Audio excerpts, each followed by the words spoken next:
Right, good afternoon. So, welcome everybody to this AFBI webinar, Lough Neagh Past, Present and Future. My name is Ewan Hunter. I lead Fisheries and Aquatic Ecosystems here at the Agri-Food and Biosciences Institute in Belfast. And today we're going to look at some of the long-term research that AFBI have been carrying out and what those data tell us about changes in Lough Neagh in recent decades.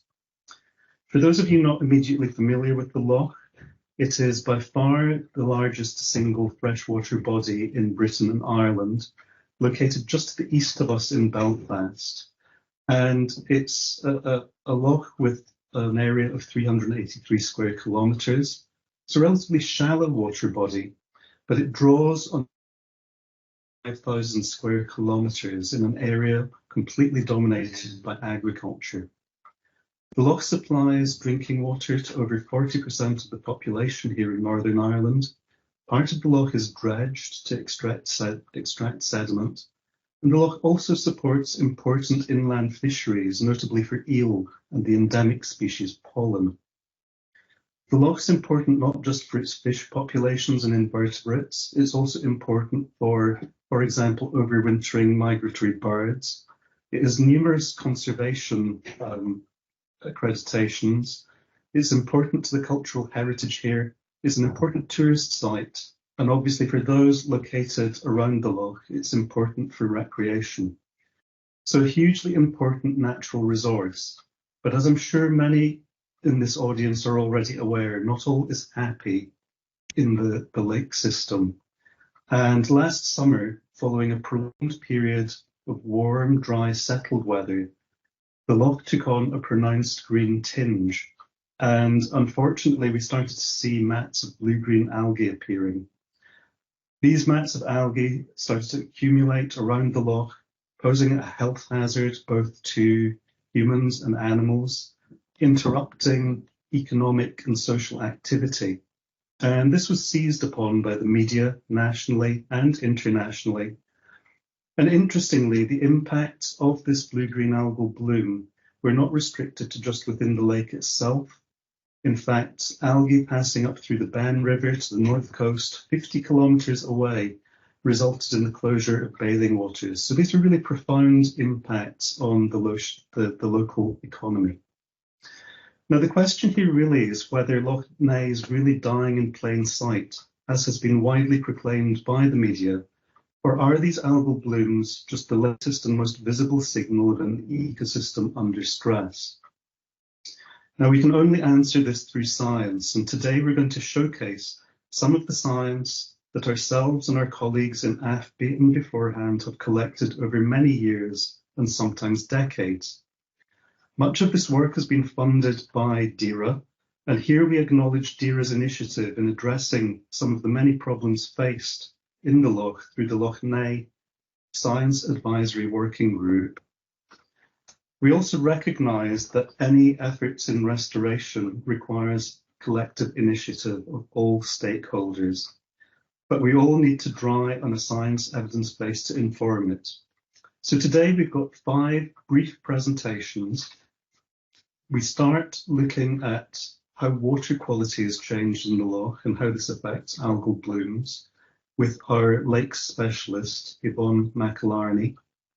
Harry Eagle will then take us through the ecology of some of the invertebrates in the lough, and notably some of the invasive species that can have profound impacts on the lough ecosystem, notably on the lough's fisheries.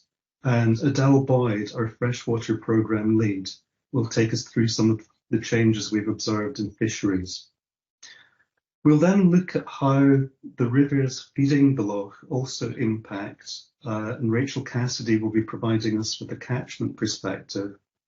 Then finally, Dr. Adam Meller will be looking at how we can feed these data into integrated models and how these can be used to help predict future direction for the lough. Now, this should take approximately 40 minutes, so we should have time at the end for questions. So if anybody has questions to ask, please do use the Q&A facility, which you'll find in the top right-hand bar of the Teams menu. So, without further ado, and technology permitting, I'm now going to move on to Yvonne McIlarney's presentation. Just bear with me for 1 second.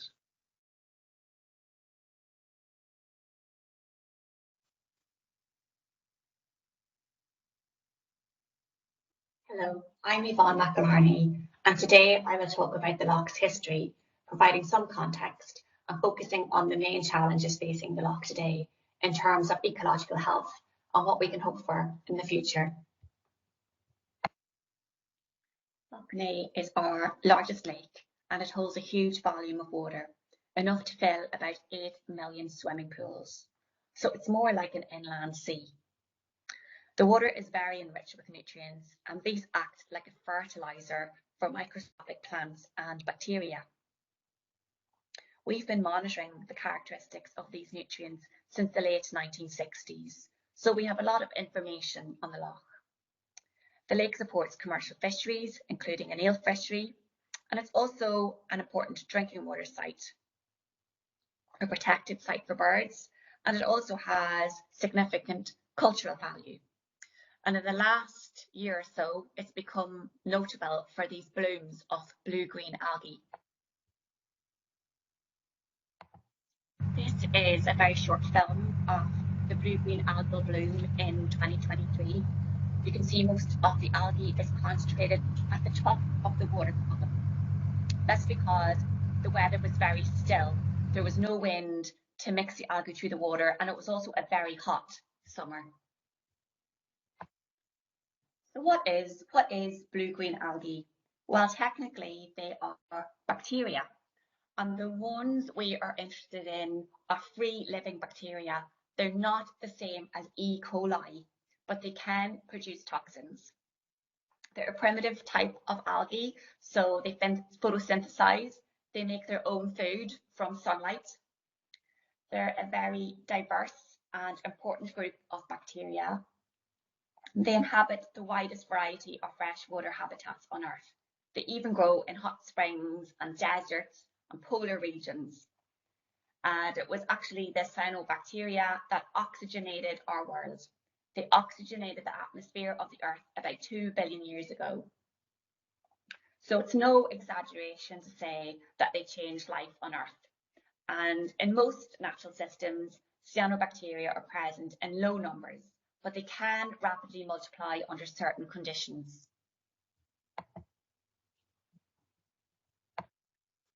So algal blooms are indicative of a lake out of balance. And I'm going to go through now a list of factors that have likely brought us to the situation that we are now in. And one of these factors, an important one, is increased nutrients. This causes algae to grow out of control. And over the last 100 years or so, we've seen a very large increase in the amount of nutrients entering the Lough. We have more people in the catchment, we have more intense land use, and this increases the amount of nutrients in the water and in the sediment. The last couple of years, we've seen a recent increase in phosphorus and nitrogen, the main nutrients that enhance growth. And this is a picture here of what the Lough normally looks like in the summer. But this is actually a high amount of blue-green algae, and this strain of algae sits underneath the water surface. And this is different from the one that we saw in the film. And in addition to the increased nutrients, we've had an invasion of non-native mussels. Zebra mussels arrived in 2005, and my colleague Harry will be talking more about these in a later presentation. But I'll just say that the zebra mussels can graze out a lot of their favourite algae, leaving behind the ones that they don't like so much. And this creates more light.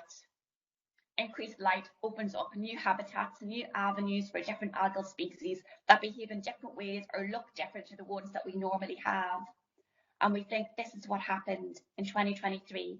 The system finally changed that much from this possible selective grazing of the zebra mussel and the increased light, that this helps a different cyanobacteria to take hold, one that likes the clearer water and can sit right up on top of the water column, causing this massive algal scum that we saw last year. So in the slide here, we can see how clear the water is.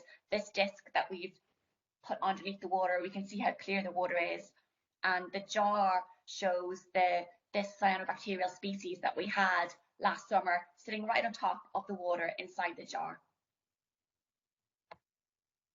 We've seen a significant increase in lake water temperature, and not just at the surface. We've seen this at about 10 meters depth. The average depth is about 9 meters. And cyanobacteria, they really like warm water. In the last 6 years, the average water temperature at the bottom of the water column has been about 12 degrees Celsius.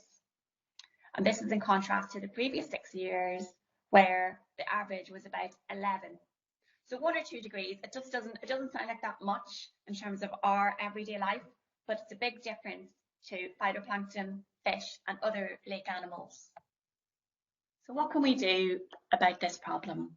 Well, we know what works, we know what doesn't work. And even though reducing the loss of nitrogen and phosphorus from land to water is the main measure used to improve lake water quality, this has been found to be really difficult to do throughout the world. For instance, the Irish government down south has made a large investment in the local authorities' water programme at about €8 million per annum.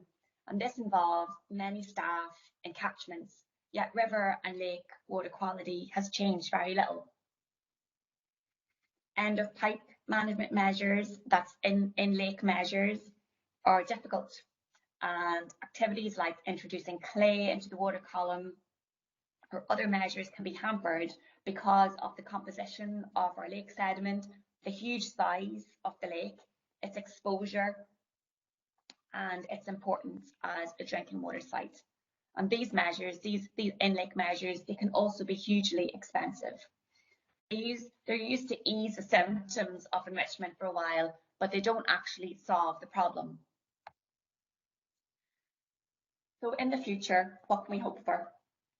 Well, excess nutrients are stored in the sediment over many years, and it'll take about 40 years for these nutrients to reduce to low levels. And at the same time, we also have to reduce external nutrients coming in while this natural flushing occurs.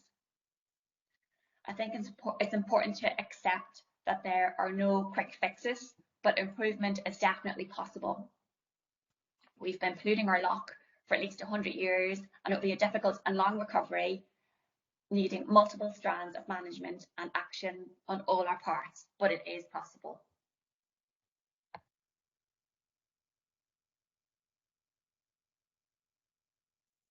Hi, my name's Harry Teagle. I work for AFBI, and today I'm going to talk to you briefly about some key invertebrate taxa and a little bit about invasive species in Lough. So firstly, what is a freshwater invertebrate? An invertebrate spends at least part of its life cycle in fresh waters.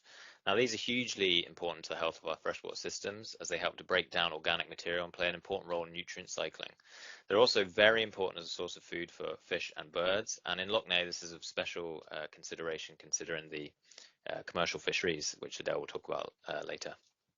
So the first species of invertebrates what I'll talk about today is called Mysis salmae. It's a small shrimp which spends most of its time in the water column, and it's a cold water species which in Northern Ireland is found at the southern edge of its range. As you can see here, it's mostly found up through Scandinavia and in northern Russia there, and it's a key source of prey for fish, particularly the pollen in Lough.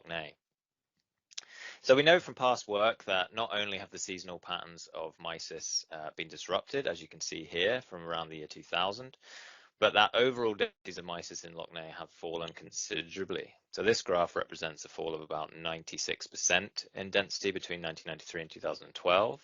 And unfortunately, there's been no work carried out on mysis densities in Lough since the early 2010s. So using the same methods, which is a use of a plankton net like this one, at the same sampling site, we carried out monthly surveys over the course of a year in 2022 and 2023. And unfortunately, during these sampling efforts, we recorded no mysis at all over the course of a year. Now, we know that mysis are still present in Lough because we've caught them incidentally during other work, and they're still found in fish stomachs when they're analysed. So why has there been such a decline of mysis in Lough? There's probably a few reasons. Number one could be eutrophication. So Lough Neagh is a system chronically enriched by nutrients like nitrogen and phosphorus, which can cause increased growth of microorganisms and, importantly for mysis, cause reduction in dissolved oxygen concentrations. Now, mysis don't like low oxygen conditions, but as Lough Neagh is shallow and well mixed, such conditions are relatively rare. And as mysis is mobile and can move from areas of low concentration to high concentration, this is likely not too important for mysis in Lough Neagh. Number 2 is an increase in water clarity that may be caused by invasive species, which we'll touch on in just a moment. And clearer water can increase predation from visual predators such as perch, as you can see here. And in fact, this is the contents of a stomach of one perch, which was caught in 2023, which contained 91 mysis, which is part of the reason we know that they're still present in Lough Neagh. And number 3, and possibly most likely, is increased water temperature. So as I said at the beginning there, mysis are a cold water species, and they are stressed by high water temperatures and struggle when water temperatures get above around 16 degrees. And we know from our monitoring buoy here that water temperatures have been increasing by about 0.4 degrees per decade. So that's likely the main reason for the decline in mysis in Lough Neagh. So another key prey species for fish is the Lough Neagh fly, also known as chironomids, members of the family Chironomidae, non-biting midges. And the larvae of these flies live within the sediment. This is what they look like here. And they live within the sediment at the bottom of the lake. And they're particularly important in the diet of many fish, but particularly the European eel. And there have been reports of reductions in the density of adults when they swarm in the spring. And this is a photo showing what the swarms can actually look like. But the question is, what about the larvae? So to find out more about the larval abundances of chironomids in Lough Neagh, we took sediment cores at a number of sites around the loch. And fortunately, there's a good bank of historical data dating back to the 1950s, which we compare our results to. And as you can see, densities were quite stable up until the mid-1990s, where there's quite a spike, and then before falling back down again. And our results actually continued this trend, as you can see here. Current densities are similar now to those found in the 1950s. So why have we seen this pattern? It could be due to invasive species like the zebra mussel, but it's likely that the zebra mussel would have a positive impact on benthic invertebrates, as has been shown in other locations, through increased habitat space and also food. And again, temperature could be to blame, but chironomids generally aren't particularly sensitive to increases in temperature, so it's unlikely to be that in Lough Neagh. So the most likely cause of this fall from the 90s is to do with water quality. Now, chironomid larvae are often used as a proxy measurement for water quality around the world, and they're very sensitive to changes in water quality. Generally, as water quality falls, chironomid larval numbers go up. So the poor water quality in the 1990s and general improvements since then are likely the cause of this pattern, and it seems that chironomids may be returned to pre-1990 levels. So now on to invasive species. Invasive species are among the leading causes of biodiversity loss globally, and aquatic invasive non-native species are particularly problematic as you can't see them and they can rapidly spread through water bodies once they've been introduced. Now the zebra mussel is one of the worst, and it can have a range of impacts, both local through its biofouling, as you can see here, which includes biofouling on man-made structures, but also native mussels like this one here from Lough Neagh. And also system-wide impacts through their filter feeding. By removing plankton, phytoplankton and other particulates, they increase water clarity, and that can then lead to an increase in the prevalence of aquatic plants. So in Lough Neagh, zebra mussels were first found in 2005 in Kinnago Marina, as you can see here. And for these maps, red represents zebra mussels being present and blue represents an absence. So after being found in 2005 in Kinnago, they slowly spread up the east shore, this is 2010 and 2013, before arriving on the north shore in 2017. So we repeated work that was carried out by AFBI in 2013, which involved dredging multiple sites around the loch. As you can see here, this is the dredge we used, and this is some of the abundances or the densities of zebra mussels that we found. And we found that every site which we sampled had zebra mussels. So they were everywhere in Lough Neagh, more or less. We also deployed concrete blocks to examine the settlement of zebra mussels in Lough Neagh, something which hadn't been done before. And we found rapid settlement from week 2, peaking at around 3 months. And this is one of the blocks there that after a couple of months in the loch, and the highest densities we found on these blocks was about 25,000 individuals per meter squared. But as you can see, the average across the study is similar to those found in other European sites which have been invaded. It is slightly lower, but it's important to note that these settlements on these blocks are only 3 months old, and it's likely that more established zebra mussel assemblages could be much higher in density. This is an image from an ROV showing such an assemblage there. So that was a quick whistle-stop tour of our current understanding of key invertebrate species and the zebra mussel in Lough Neagh. And I'll now pass over to Adele, who will talk to you briefly about Lough Neagh fisheries. Thank you.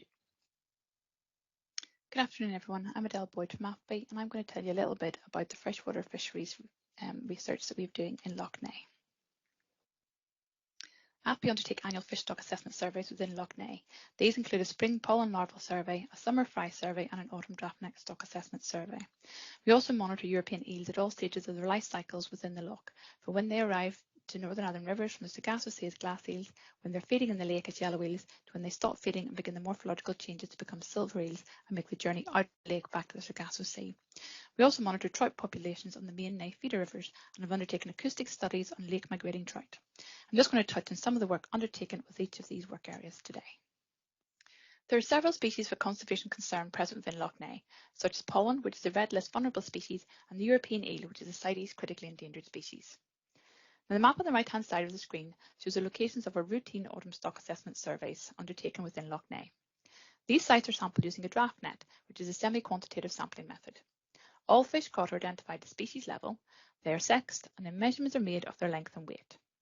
We also remove scales, and in some species otoliths, so that age and growth rates can also be determined. We then examine gut content, so we get an indication of what the fish in Lough Neagh are feeding on. And some of the results for our recent surveys are shown in these graphs on the right-hand side. So these show the results from our surveys from 2011 to 2023 in terms of catch per unit effort, which in this instance is the number of fish caught per metre squared. I'm just showing you here some of the key species that we find. As you can see from these graphs, numbers of fish in recent years have been greatly reduced. So in the next few slides, I'm just going to focus on pollen. Pollen are only found in 5 or 6 lakes within the island of Ireland.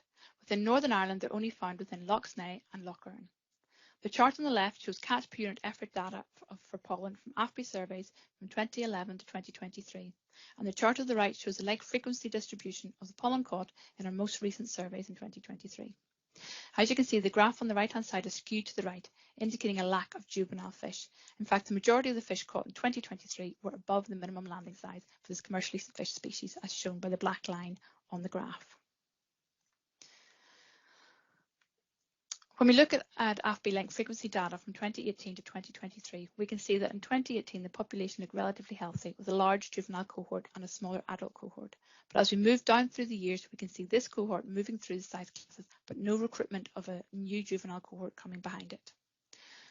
From our spring larval surveys, we can see that larval abundances are stable. However, there's a lack of fry within our summer surveys. The problem could therefore be at some point between the larval and the fry stage for this species. However, further research is required to clarify this, as due to increasing water clarity, fish could be adjusting their behaviours and moving into deeper water. They also may now be able to see and hence avoid our sampling equipment.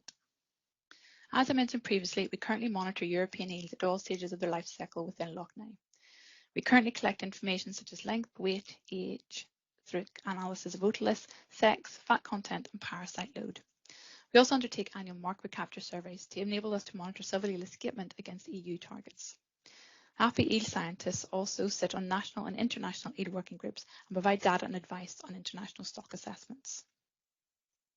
The European eel is a panmictic population, which means that it's one Europe-wide population. So the parent glass eels that make their way to our rivers in Northern Ireland may have come from lakes and rivers in France or Spain. The graph on the right shows recruitment trends for eels within Europe. Decreases in number of eels is a Europe-wide issue and is not unique to Lough Neagh. There is currently a wild fishery for both yellow and silver eels within Lough Neagh, and this is the largest wild eel fishery within Europe. It's because of this fishery that we're able to access samples of eels for analysis. Now this graph shows recruitment trends of eels into Lough Neagh. The black bars on the map indicate a stocking event by the fishery. As you can see, recruitment is in decline.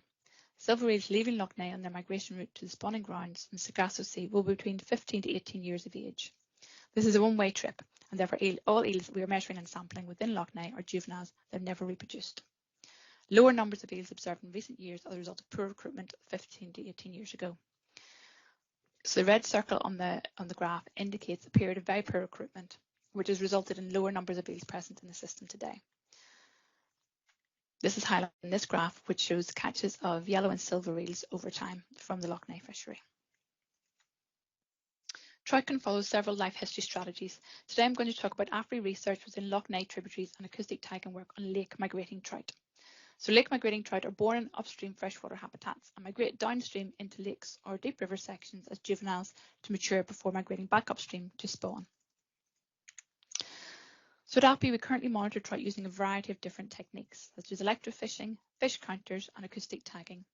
And today I'm just going to show you a snippet of our electrofishing and acoustic tagging data from some of our Lough Neagh tributaries.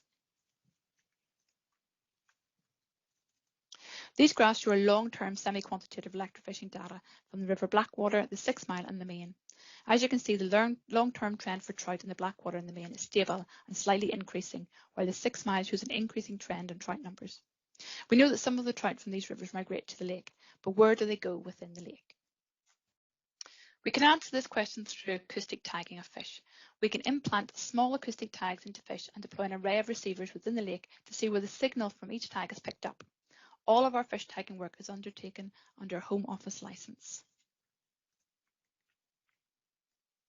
So between 2018 and 2020, we tagged 69 trout par in the 6 Mile and 33 in the Ballinderry. Today I'm just going to show you a snapshot of some of the findings from our 6 Mile study.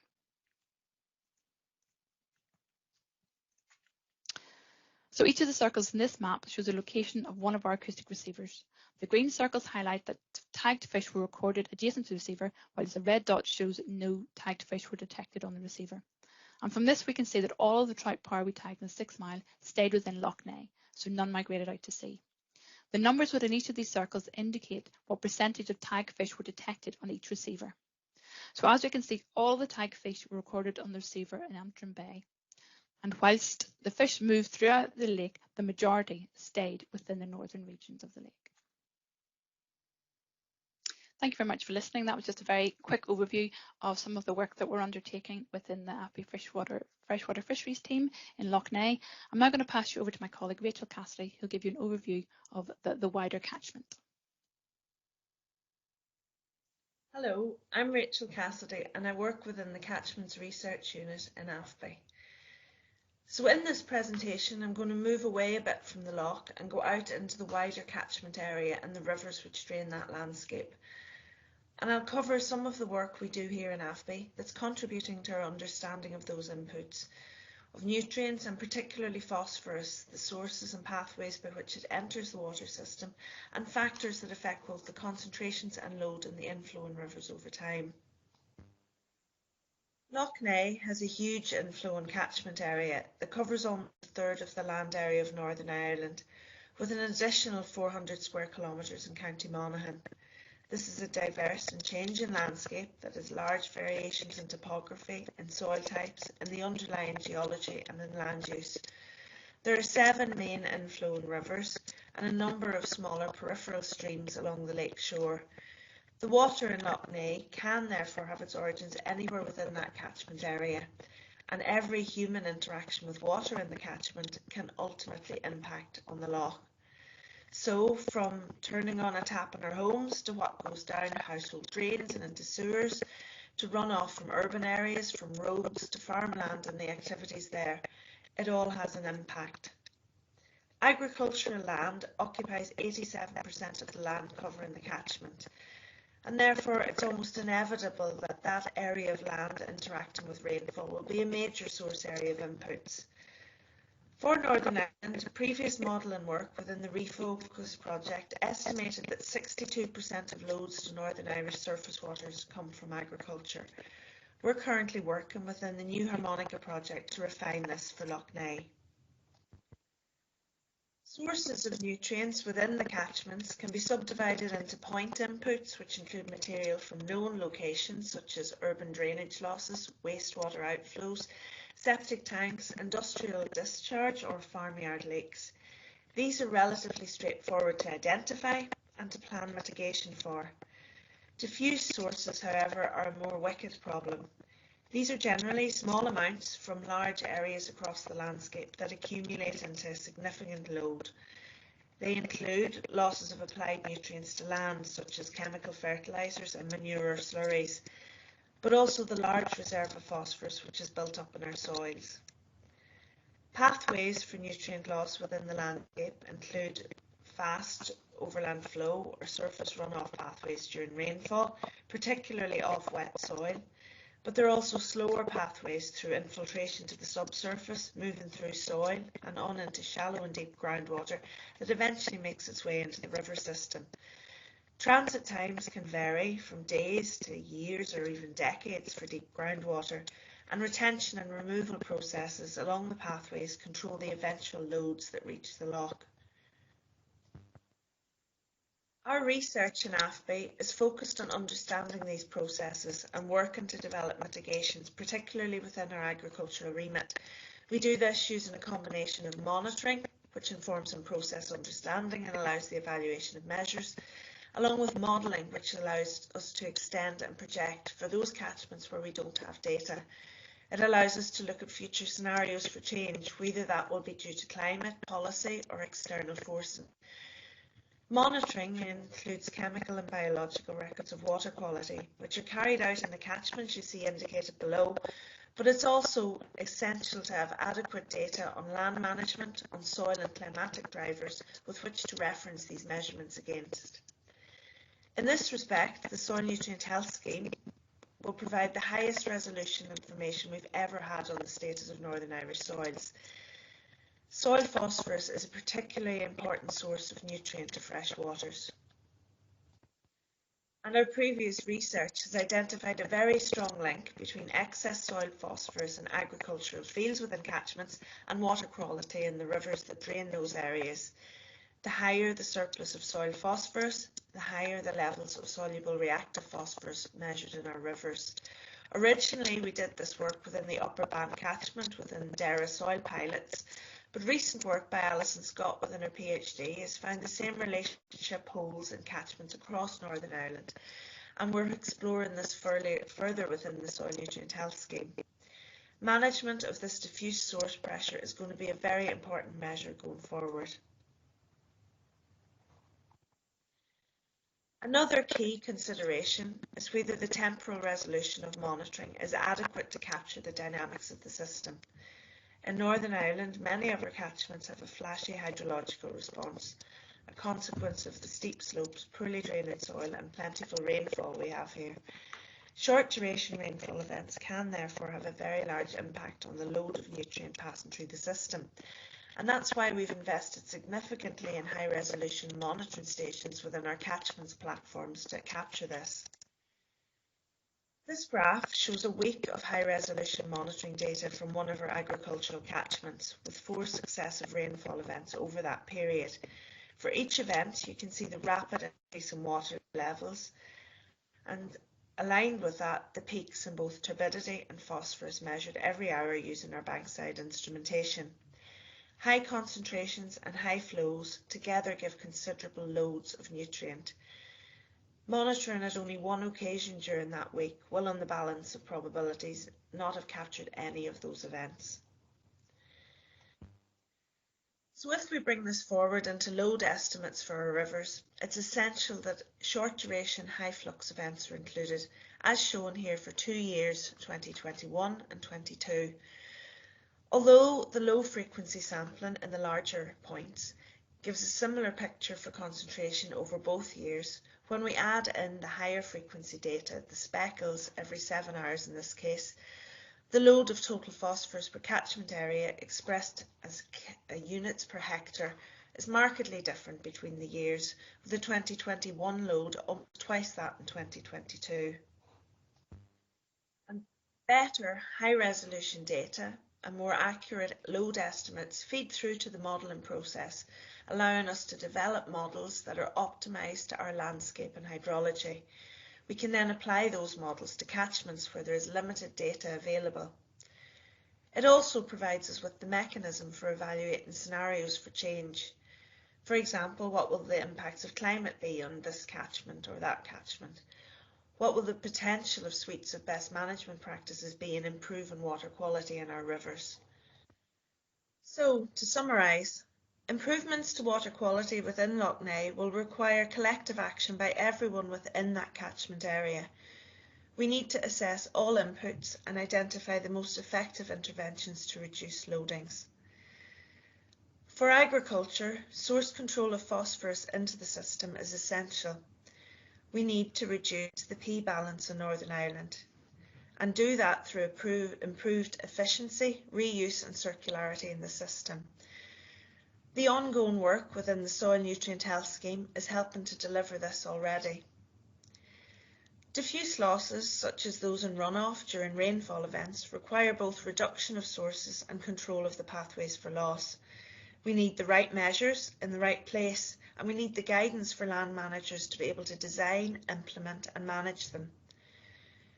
Future climate is going to make all this change more challenging. It's projected that we'll see increases in the intensity and frequency of heavy rainfall in autumn, winter and spring that will drive surface runoff from our saturated soils. In summer, it's expected that we'll have prolonged drought periods that may increase ecological stress in our rivers. So it is a huge challenge, but with collective action based on good science and adequate resourcing, we will be able to make improvements. And with that, I'll hand over to Adam Mellor, who'll continue with the last presentation in this series. Thanks for listening.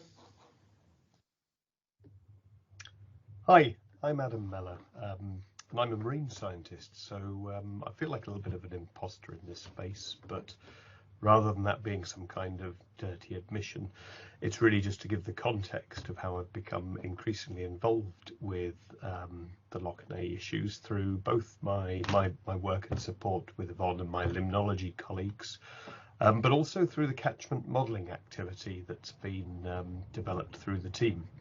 So assessing the diffuse nutrient and contaminant loads at catchment scales really requires models to do that, as Rachel has mentioned.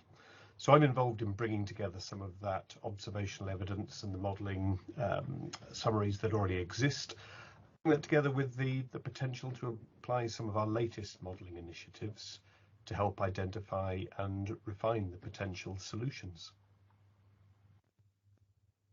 One fundamental thing to recognise is that we have a lot of information on the drivers of things that are happening in Lough Neagh, and the researchers who've studied plankton and nutrient dynamics over the last century have set up this wealth of evidence and data that means we have a good understanding of what's causing the changes within the loch. So that amount of information spans from this illustration here of something that's over 100 years old, and Yvonne pointed out to me there are plankton records even predating this. And this information, along with the baseline time series that AFBI maintain, right through to the information that current PhD students are generating, all goes together and is available to be integrated into models that help us understand processes, but also help us look at future scenarios as well. To take all of that historical data and information and to stitch it together with the current monitoring programs, assessments and observations is quite a complex task. We do believe we're still underestimating the total loads with these models, so we've got to be careful about setting realistic targets. But the models that underpin the Refocus and New Harmonica projects are increasing in their accuracy and definition to be able to tell us what river basins are contributing more or less, and what sector the nutrients are originating from, be that industrial, agricultural or wastewater.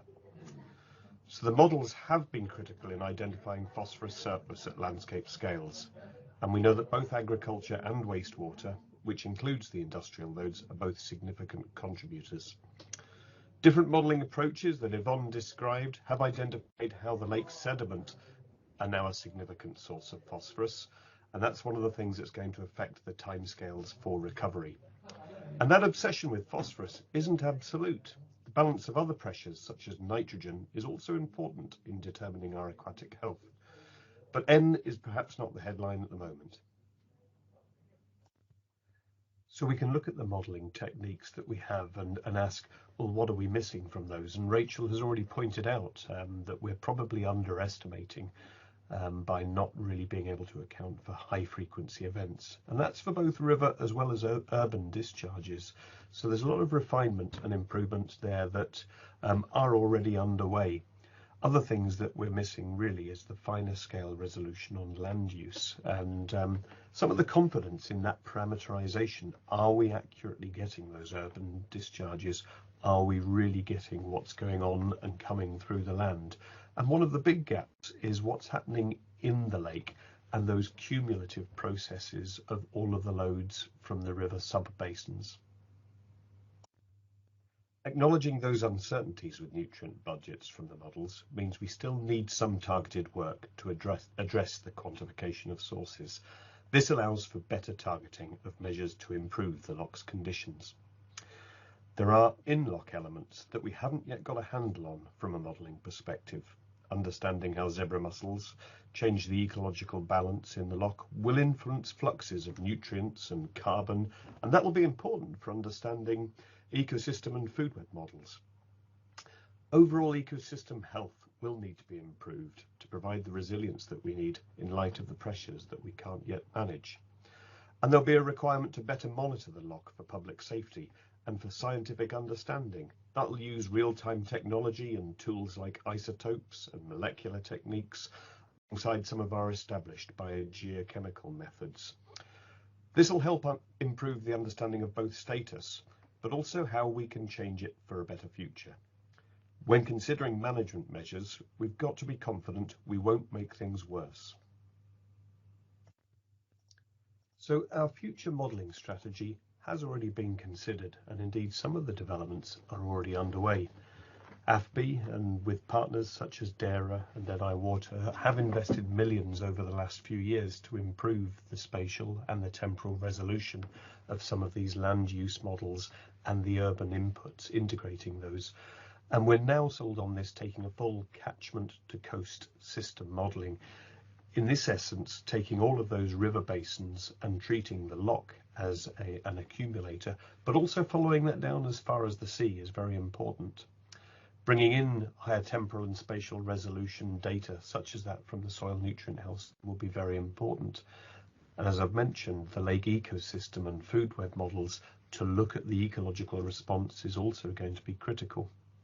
Modelling future climate scenarios and the ability to model actual multiple mitigations in combination is going to be critical to understanding how we can address the diverse array of inputs that are affecting this system. Making the science relevant, convincing and compelling is a challenge, and one that probably needs specialists from this field to assist. Science will play a key part of the journey towards making improvements. It provides robust evidence for decisions to be based on. The change we need is societal. Communicating scientist to scientist is not going to help further the agenda, and we need to be able to combine the right messages with broader economic and social considerations. Many of the messages we're giving, like climate change, are difficult to digest, so we need to be able to convey the positive messages in order to engage positive behaviours to enable change.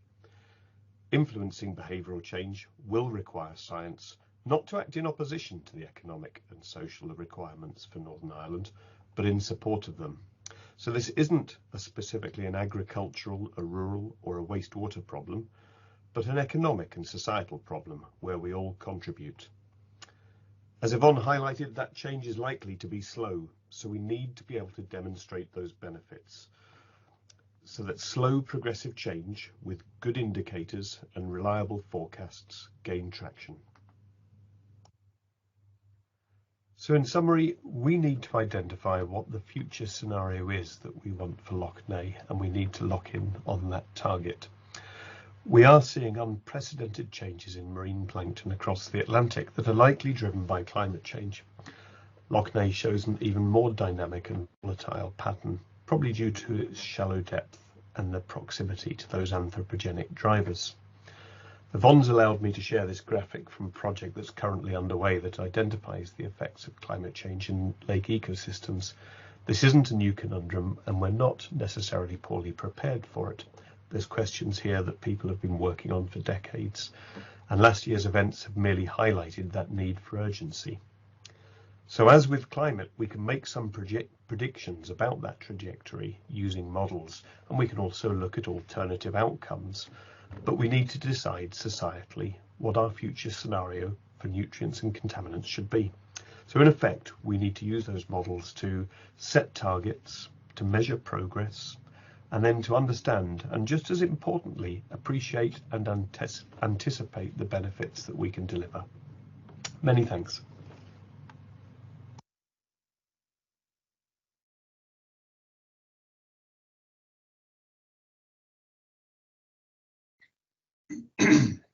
Okay, so thanks to all the speakers. That concludes our science presentations, which I hope you found both convincing and compelling. We've now got some time to deal with some of the many questions that have come in. So if I just pose the first of these to the panel, do you think we will see another algal bloom this year as bad as last year? And that's a question from Catherine Cousins. Okay, thanks, Neagh. Thanks, Catherine. That's a good question. I think there's a high chance we'll see another algal bloom like last year, but it's not a certainty. It depends on factors such as the wind and how warm the water is, and also complex interactions between the algal strains that are already in the water. Examples from other lakes with zebra mussels that have had similar algal blooms, they've observed those algal blooms in 3 years out of 5. So there is a chance we will see these algal blooms again. And I think in the presentations we got across that the main way to reduce the chance of these algal blooms in future is to get the nutrients down. Okay, thank you, Yvonne. Adam, do you want to add to that? No. Okay, so we've had lots of questions around zebra mussels. So I'll maybe just fire off a couple of combined questions here. Is there any way of managing the zebra mussel in Lough Neagh? And are the zebra mussel at their peak? So Harry, I guess I'm going to come to you first. Okay, I'll deal with the management question first. A short answer to that question is no. Probably not. In a large water body like Lough Neagh, once a zebra mussel or a similar invasive species is introduced, it's very difficult to manage. You can manage them in small areas. There's a couple of methods of doing that, whether chemical or physically removing them from the substrate.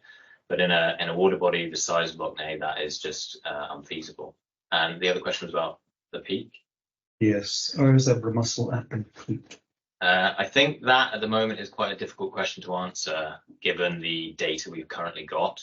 Obviously, the zebra mussel was introduced in 2005, which seems like a long time ago, but we didn't really see a huge expansion of the mussel outside of Kinago Marina until really 2013, and it doesn't seem to be until about 2018 that they really kind of kicked off in Lough Neagh. So in other systems, like in America and the Great Lakes, they have seen this kind of boom followed by a bust and a returning to conditions not the same as they were pre-introduction, but something more similar to that. So whether or not we'll see that in Lough Neagh is currently unclear, and where we are on that trajectory is currently unknown at the moment, I think. Great, thank you, Harry. Okay, so another question here from Stephen Donnelly, who asks, given the severity of the bloom in 2023, many feel there has been a specific trigger in 2023, arguing that this hasn't happened before. So if you could find the trigger, will that bring the Lough back to pre-2022 standards when no blooms occurred? Do they have an argument? I think that's a good question. It's a good point as well. We think, this hasn't happened before, it hasn't happened recently, but we have had similar blooms like this before in the late 1960s. This is why we started the long-term monitoring of the Lough to get a handle on what was happening with these algal blooms.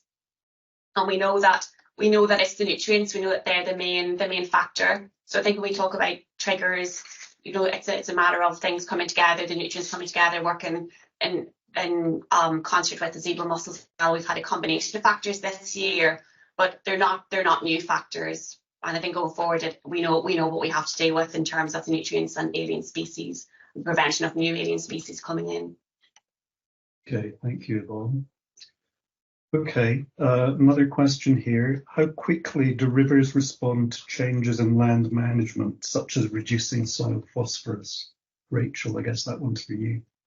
Okay, well, I suppose it depends. Changes in management, like additional care and replacement of nutrients on land, on the spreading of slurry and ensuring that it minimise the risk of transfer to water bodies, that will have a quick effect. Similarly, we've seen work in the upper band catchments where we've encouraged farmers to bring down their soil P levels over a number of years, and within that 4-year period we did see a response from the stream, so at lower flow conditions. So I mean, it can be quite fast in those circumstances. I suppose in the long term there will always be a very large P surplus and store within our soils, and that will take a long time to move down. Okay, thanks, Rachel. And related to that, the 40-year estimate for phosphorus to be flushed from the Lough, is this based on a particular reduction in the level of phosphorus runoff into the Lough's catchment waterways? And is there scope to reduce the 40-year timescale by taking more decisive and rigorous action? Yeah, I guess that 40-year estimate, that is concerned with solely with the phosphorus that's stored in the lake sediment. So that's how long it takes for the stored P in the lake bed to be flushed out naturally. And if we don't reduce the nutrients coming in the catchment, that will take even longer, because those sediments will be replenished with P. They'll get additional P that will need to be flushed out in addition to what we have already. So that 40 years is to do with the sediment P specifically. So we have to wait for the sediment P to be flushed out, at the same time reducing the inflow P from the catchment. Perfect, thanks, Yvonne. Okay, a question here from Christopher Elliott. Long-term data clearly shows the decline in the health of the Lough. No great surprise that finally a massive bloom would result. What are the main learnings from other large freshwater bodies, such as the Great Lakes, in the world that have experienced similar declines or booms? Yeah, I guess if there's a silver lining in all this, it's that other people have been in this situation before where we are. So we can look to the other lakes and see what they've done, what's worked for them, what hasn't worked. And consistently, the main thing is the reduction of nutrients, which is very difficult to do, but that's the only thing that's worked. And that's what people and lake managers and the Great Lakes have tried to do. They've reduced nutrients and tried to manage the zebra mussels to the best of their ability. Okay. And I have another question here about sewage. What about the amount of untreated sewage being pumped into the Lough? Is there data to show levels over the past 10 to 20 years? Shall I answer that? Or I'll do my best. A lot of this work's been undertaken by Rachel and her teams. But yes, there's quite a considerable amount of information on the volumes and the loads that are supplied from urban wastewater. And there are a lot of approximations. There's a lot of unknowns for the loads that are slightly more diffuse from septic tanks. So Northern Ireland, in a UK perspective, has an anomalously high amount of septic tanks, but it also has 5 times the amount of CSOs per head of population as England and Wales. So there are a lot of uncontrolled sources there as well. So whilst we have good data on what's coming out of the wastewater treatment plants, we know that compliance isn't always met. I think Northern Ireland Water are always looking for more investment to be able to improve those processes. And we know that there's probably gaps in that data, a little bit like agriculture, where we know there's potential for underestimates of those loads. So yeah, that has to be closely scrutinised. Okay, thank you, Adam. So staying on a similar theme, a question here from Marcus Macaulay. If we know that phosphorus and nitrogen comes from land uses in the huge catchment, why allow slurry to be put on that land? Is finding alternative uses till we balance stocking levels not a quick win or at least a priority? And if you want to have a stab at that? Well, I'll have a go. Yeah, I mean, in Northern Ireland, our P balance is sitting at between 10 and 11 kilograms of phosphorus for every hectare. And that comes from the difference between imports of phosphorus into Northern Ireland in feed and in chemical fertilisers, and the exports in agricultural materials. So we know there is a surplus. We know that the only way really to deal with that surplus is through manure processing, processing the slurry through to make fertiliser that can then be exported. And there's a lot of work going on within DAERA and the partners they work with to look at that at the minute. I mean, there's a lot though that can still be done to improve efficiency and care on where nutrients are applied. The work within the soil nutrient health schemes identifying areas that are at high risk of runoff. We need to avoid those when applying slurry and manure early in the year, and to try and minimise the losses from agricultural land and improve the nutrient use within the farm itself. So yeah, we definitely need to deal with the surplus. Processing's an opportunity and something that should be pursued, I think, but we also need a major improvement in the efficiency of nutrient use within farms. Great, thank you, Rachel. Now, I should say AFBI have no jurisdiction within the Lough, so I'm skipping over some of those questions where we cannot provide an answer. We're just going to answer with regards to the science around the Lough. So the next one is, how has AFBI considered interactions and population change dynamics within the Lough Neagh food web? When we talk about population change, are we talking about human population or? I'm imagining we're talking about flora-fauna population change. So that's something I think we're very keen to revisit, and because of the scale, it's something that we'll hopefully tackle through a combination of observational and modelling approaches.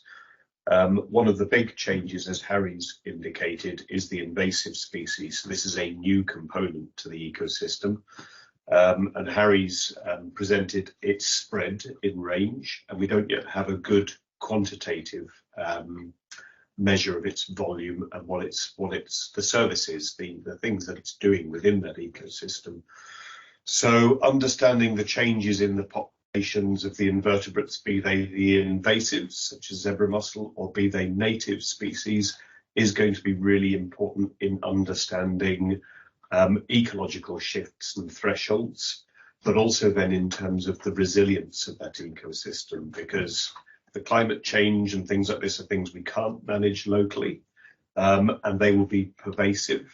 And we need to try and improve that ecological resilience or understand where we have vulnerabilities by integrating those with both observational and, dare I say, modelling approaches. Excellent, thanks, Adam. And so you partially answered some of the next questions. So have we mapped the current distribution of zebra mussels? And Harry, should we be concerned about the possible arrival of quagga mussel? So yes, in some ways we have mapped the current distribution. What we're lacking is data on densities of zebra mussel in Lough Neagh, and that's something that I think we will be really interested in doing. And in terms of the quagga mussel, yes, I think we should be concerned. From all accounts from other invaded systems, generally what happens is you get an invasion from the zebra mussel, and then 5 to 7 years later or so you get the quagga mussel arriving. The quagga mussel in a lot of ways would prefer Lough Neagh. The conditions in Lough Neagh are more suitable for establishment of the quagga mussel. It's quite shallow. The lake bed is mostly sediment, and until very recently it was very turbid. So I would be very concerned about the quagga mussel, and that's why in terms of managing and going back to the question on the zebra mussel previously, the best way to manage these invasive species is to prevent their introduction into new systems. So schemes like check, clean, dry, and things like that are really, really important, because they're really the last line of defence against these invasives getting into uninvaded systems. Yeah. Great. Okay, Harry. So I think our time's nearly up. So I'm just looking for a last final question to answer. Okay, so a question here from Neil Reid.